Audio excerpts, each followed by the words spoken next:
राहू द्या रे. अत्यंत कसं आमदारांनी पण त्यांची हे ठेवली पाहिजे ना. बघा, आमदारांनी किंवा सर्वच लोकप्रतिनिधींनी स्वतःची प्रतिष्ठा आणि त्याच्यातून आपण ज्या सभागृहाचे सदस्य आहोत त्याची प्रतिष्ठा ठेवायला पाहिजे. मी कोणाचं नाव घेत नाही आत्ता, मला माहीत नाही विषय काय तो, पण माझ्या कानावरती हा विषय आलेला आहे. आता शेवटी ते कर्डिले आहेत, त्यांच्या वडिलांना मी ओळखत होतो. भारतीय जनता पक्ष हा एक शिस्तबद्ध आणि नीतिमत्तेचा टेंबा मिरवणारा पक्ष, एवढंच मी सांगतो, बाकी काही मी बोलणार नाही. बोला. सर, आज सुप्रीममध्ये परत सुनावणी होती. कपिल सिब्बलांचा सुरुवातीचा युक्तिवाद, नंतर देवदत्त कामत. हो ना, आज आता 2 वाजता कोर्ट नंबर 1 जी घटनापीठ आहे, मुख्य न्यायाधीश सूर्यकांत, जस्टिस बागची आणि जस्टिस मोहना यांच्यासमोर सलग 5व्या दिवशी सुनावणी सुरू आहे. ही सुनावणी कदाचित उद्यापर्यंतसुद्धा जाईल. आणि कपिल सिब्बल यांनी आमच्या शिवसेनेच्या वतीनं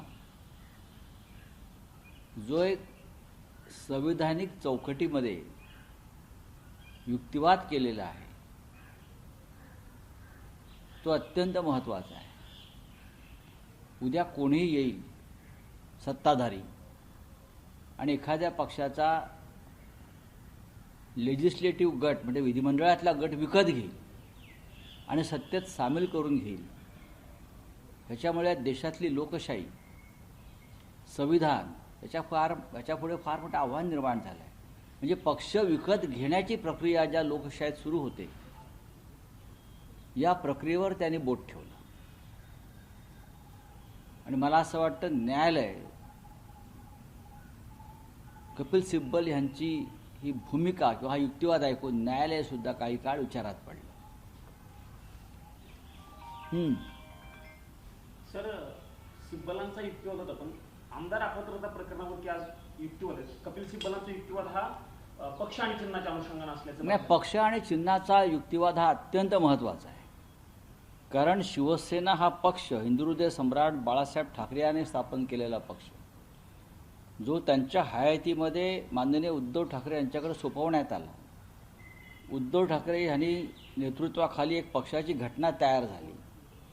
ती घटना आम्ही निवडणूक आयोगाला कळवली. त्याच्या रितसर पोचपावत्या आमच्याकडे आहेत. आणि ते म्हणतात की हा पक्ष हा अनडेमोक्रेटिक, अलोकशाही आहे, अलोकशाहीवादी आहे. असे विचित्र युक्तिवाद निवडणूक आयोगानं त्यांच्या निर्णयात दिलेले आहेत. पक्ष आणि चिन्ह हेच महत्त्वाचं आहे ना. या पक्षावर जो पक्ष एका घटनात्मक रीतीने चालवला गेला, एक घटना तयार करून, आणि पक्षामध्ये आमचं सगळ्यांचं बहुमत असताना निवडणूक आयोगानं अमित शहाच्या दबावाखाली, कोणाच्या, अमित शहाच्या दबावाखाली हा पक्ष एकनाथ शिंदेना विकला 5,000 कोटीला. मी आकडा सांगतो आहे, त्याची किंमत 5,000 कोटी पक्ष विकत घेण्याची.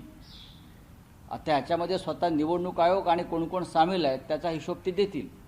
ते आकडे आम्ही देऊ नंतर. 5,000 कोटी त्यावेळेला खर्च झालेले आहेत. या सगळ्या प्रक्रियेत आमदार फोडणं, आमदार गुवाहाटीला नेणं, सुरतला नेणं, तिथून गोव्याला आणणं आणि पुढे निवडणूक आयोगामध्ये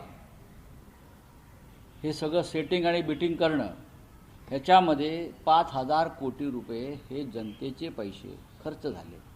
आणि हा पक्ष अमित शहांच्या शेअर मार्केटमधून विकला गेला. आणि निवडणूक आयोगानं त्याच्यामध्ये दलालाची भूमिका बजावली. निवडणूक आयोग हा एजंट आहे या पक्ष विकण्यामध्ये. आणि आतापर्यंत निवडणूक आयोगानं असे 4 पक्ष विकलेले आहेत. आमचा, त्यानंतर शरद पवार साहेबांचा, आता तृणमूल काँग्रेसचा, आणि अजून एक पक्ष मधल्या काळात अशा प्रकारे विकला गेला. ही विक्री निवडणूक आयोग जर करत असेल लोकशाहीची, तर देशात उरलं काय? मी जो आकडा सांगतो हा आकडा खरा आहे. कदाचित याच्यापेक्षा जास्त आकडा त्यांचे लोक सांगू शकतील. मिंध्यांचे. पण मी जो हिशोब केला कोणाला कुठे किती, डेप्युटी इलेक्शन कमिशनरला एक कागद दिलाय आम्ही, त्याची सही आहे आमच्या नवीन घटना प्रक्रियेसंदर्भात. आणि निवडणूक आयोग सांगताय की आम्हाला तुमच्या पक्षाच्या रचनेसंदर्भात आणि घटनेसंदर्भात कोणताच कागद प्राप्त झाला नाही. यासाठी खोटं बोलण्यासाठी असं खूप मोठी किंमत मोजावी लागते, ती मिंध्याने मोजली. तुम्ही आकडे सांगताय, पुरावे काय तुमच्याकडे? भ्रष्टाचाराला पुरावे असतात काय देशामध्ये? एखादी घटनाच जर विकली जात असेल, लोकशाही विकली जात असेल, त्याला पुरावे नसतात ना. पुरावे ठेवून त्यांनी पक्ष विकला हाच पुरावा आहे ना. ज्या पद्धतीनं निवडणूक आयोगाच्या संदर्भात कोर्टामध्ये आम्ही निवडणूक आयोगाच्या विरुद्ध कोर्टात गेलेलो आहोत त्यांच्या निर्णयाविरुद्ध. लक्षात घ्या, हा पक्ष शिंदेना सहज मिळाला नाहीये मेरिटवर. हा पक्ष विकला गेला, विकत दिला, आपला अधिकाराचा दुरुपयोग केला, आमचं म्हणणं ऐकून घेतलं नाही.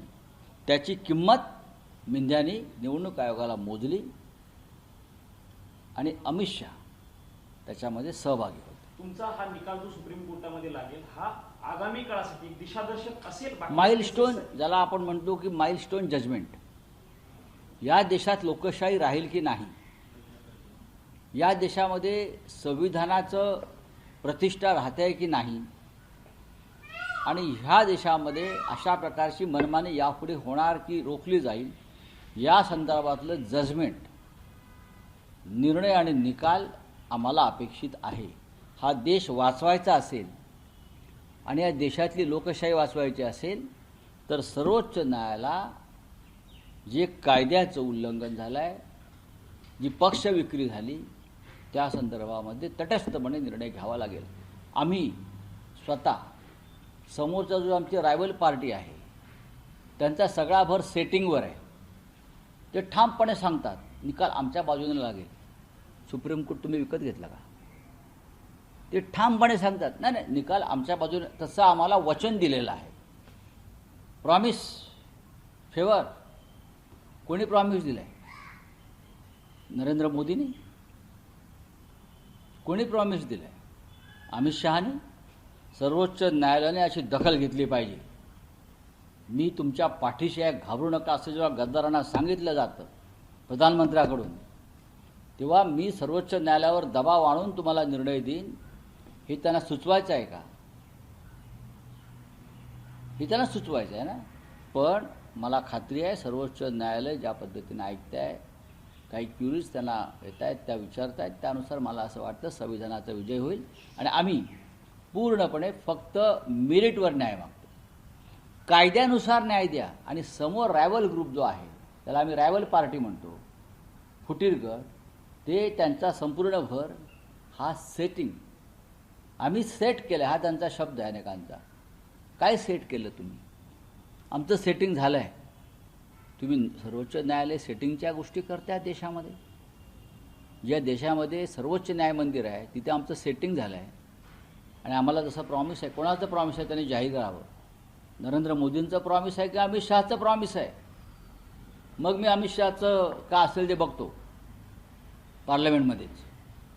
सर, याच धरून काल अमित शहा म्हणतात की मी तयार आहे चर्चेला. खोटं बोलतो तो माणूस. अहो, घाबरलेला माणूस आहे तो.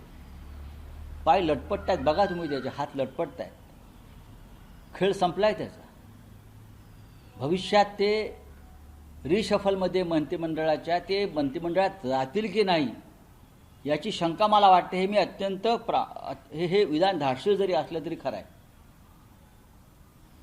या देशामध्ये सध्या ज्या सगळ्या नकारात्मक गोष्टी घडत आहेत आणि त्याचं खापर नरेंद्र मोदींवर फुटलं जात आहे, त्याला जबाबदार स्वतः अमित शहा आहेत.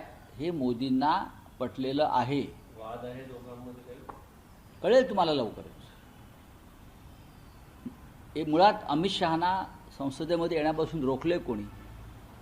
आम्ही खासदार आहोत साधे, आम्ही संसदेत जातो, तुम्ही तर गृहमंत्री आहात. अमित शहाने या देशाचं तात्काळ उपपंतप्रधान व्हायचं आहे आणि मोदींनी त्याला नकार दिला. ही माझी बातमी आहे. मला उपपंतप्रधानपदी ताबडतोब नवीन रचनेमध्ये घोषित करा. मी तुमचा वारसदार म्हणून मला घोषित करा. आणि मोदींनी त्याला स्पष्ट नकार दिलेला आहे. हे जे मी सांगतो आहे हे 100% सत्य है. उनको डिप्टी प्राइम मिनिस्टर तुरंत होना है और मोदी ने उनको नकार दिया है. सर ते काल जलजीवन मिशनची एक बैठक झाली बाकी मला मग माहिती जे- राज्यमंत्री बाकी जे सांगितलं जातं की मोदी नंतर कोण त्या व्यक्तींना देखील मग मुळात मोदींनंतर अमित शहा नक्कीच नाहीत. आणि मोदीही किती काळ राहतील 29पर्यंत याच्याविषयी देशाच्या मनात शंका आहेत. यापुढलं आंदोलन जे आहे जेन झी आणि देशभरामध्ये हे EVMच्या विरुद्ध असेल, लक्षात घ्या. पण मग त्यामुळं पक्षाअंतर्गत भाजपमध्ये काही वाद आहे असं वाटतं. पक्षांतर्गत ज्या गोष्टी आहेत त्या पक्षाच्या त्यांच्या आहेत, त्याच्यावरती मी 25 बोललो. वर्ष मित्र राहिले त्या व पक्षात. आम्हाला माहिती आहे त्यांच्या पक्षात मुळात त्यांचा पक्षच नाही आहे.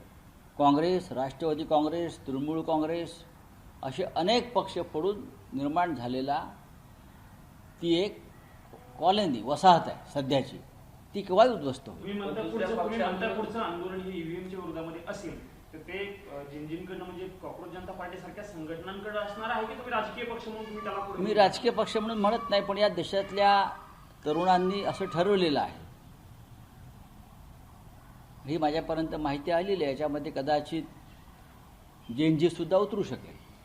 सर एक प्रश्न आपल्या प्रकरणाला धरून आहे की तुमच्या प्रकरणाचा इतका महत्वाचा सगळे इश्यूज त्यामध्ये इन्व्हॉल्ड असताना सुद्धा राष्ट्रवादी काँग्रेस पक्षाचं प्रकरण जे आधी याच सोबत ऐकलं जाणार होतं ते आता ऐकलं का जात नाहीये त्या नाही नाही नाही, एक लक्षात घ्या, राष्ट्रवादी काँग्रेसचे जे प्रमुख वकील आहेत ते आमच्या सुनावणीच्या वेळेला उपस्थित असतात. अख्ख्या देशाचं लक्ष हे आमच्या सुनावणीकडे आणि त्यानंतरच्या निकालापत्राकडे आहे. आमचं आर्ग्युमेंट संपलं, कदाचित निकाल लागल्यावरती ताबडतोब राष्ट्रवादी काँग्रेस पुढे येईल, मग तृणमूल काँग्रेस आहे. तर अभिषेक मनोज सिंघवी येतात, त्यांचे इतर ज्युनियर सुद्धा उपस्थित असतात, ते नोटिंग करत असतात. चला, थँक्यू. बाबू म्हणजे या निकालावर अवलंबून आहे म्हणजे इतर पक्षांचं या निकालावर देशाच्या लोकशाहीचं आणि संविधानाचं भवितव्य अवलंबून आहे. नुसतं पक्षांचं अस्तित्व नाही, देशाची लोकशाही राहील की नाही, या देशामध्ये पार्लमेंटरी लेजिस्लेटिव्ह बरं का डेमोक्रेसी राहील की नाही, या देशामधलं संविधान राहील की नाही, हे आमच्या निकालावर अवलंबून आहे. हे सर्वोच्च न्यायालयाच्या लक्षात आलेलं आहे. सर ताडदेवमध्ये मांसाहार करणाऱ्याला घर मिळणारी अशी ऍडच देण्यात आली आता. मराठी माणसांनी त्याच्यामध्ये संताप व्यक्त केला. संताप व्यक्त करून काय होणार? फक्त संताप व्यक्त करणे संडाचं लक्षण असतं. बघू आता, हे लोडाबिडा असतील सगळे, दुसरं कोण असणार? अमित शाह ने बयान दिया कि वो चर्चा के लिए तैयार हैं, विपक्ष जो है चर्चा से भाग रहा है. भाई कोई चर्चा से नहीं भाग रहा है. अमित शाह की भागम भाग चल रही है. जो अमित शाह अब तक सीना तान कर आते थे, ऐसा ऐसा ऐसा ऐसा है आना चाहिए ना. आप तो मेंबर है ना पार्लियामेंट के, आप गृह मंत्री हैं, आपको किसने रोका अंदर आने से? आप थोड़े चर्चा के लिए अंदर आने वाले हैं. आकर बैठो तो सही, आकर तो देखो भाई, मजा आता है बहुत, आइए थोड़ा मजा तो लो. हाँ, हमको भी मजा लेने दो. Sir, no Marathi, no auto, no taxi, ये नया कानून महाराष्ट्र में 15 अगस्त से लागू हो रहा है, उसको क्या देखिए, मराठी समझना चाहिए. किसी भी राज्य में आप जाते हो, चाहे पंजाब हो, गुजरात हो, कर्नाटक हो, बिहार हो, हरियाणा हो, हाँ, जो लोग इस प्रकार का व्यवसाय करते हैं, अपने ग्राहकों से उनका संवाद होना चाहिए ना. तो वहाँ की लोकल भाषा सीखनी चाहिए. पूरे देश की बात है, एक राज्य की बात नहीं है. ये दिल्ली में अगर हमको यहाँ हिंदी नहीं आएगी तो आप कैसे उनसे डायलॉग करेंगे ग्राहक, मुझे बताइए. हम लोग दिल्ली में आकर हिंदी में क्यों बात करते हैं, या पार्लियामेंट में हिंदी में क्यों देश सुनता है हिंदी भाषा. तो महाराष्ट्र में अगर मराठी आती है आपको तो आप ज़्यादा अच्छा तरीके से अपना व्यवसाय कर सकते हैं ना. हमने आपको तो बोला नहीं ना यहाँ से निकलिए, भाषा सीखो, ये ज़रूरी है. सर, जस्टिस जो यशवंत वर्मा के यहाँ पर जब हाँ. आग लगी थी, 3 जो आरोप उन पे लगे थे वो सच सिद्ध हो गए हैं, ये तीनों आरोप. हाँ, तो अच्छी बात है. SIT ने जो उनकी इंक्वायरी की है वो ठीक तरह से की है. लेकिन ऐसे बहुत से यशवंत वर्मा आज भी जुडिशरी में है।